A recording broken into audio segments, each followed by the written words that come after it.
प्रणाम मित्रों, ध्यानस्थ नमन।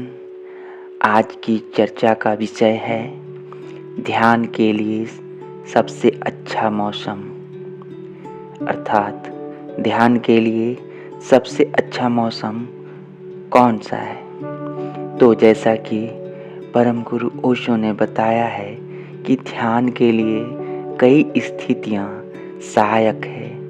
पहला, ध्यान की समझ कि ध्यान कुछ करने की स्थिति नहीं बल्कि विचार शून्यता की स्थिति है।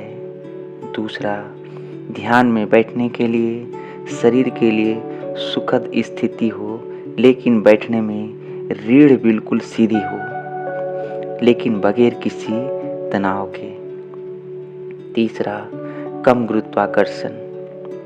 ध्यान को गहरा करने में कम गुरुत्वाकर्षण सहायक होता है, अर्थात पृथ्वी से ऊंचाई वाले स्थान जैसे पहाड़ आदि में ध्यान की ज़्यादा गहरी होने की संभावना रहेगी।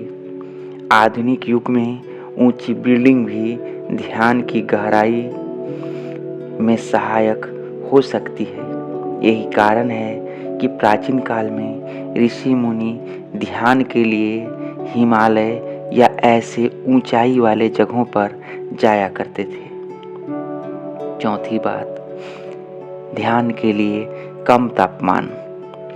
कम तापमान भी ध्यान के घटित होने में सहायक है। ऋषि मुनियों और ध्यानियों के हिमालय जाने की एक अन्य कारण कम तापमान भी था।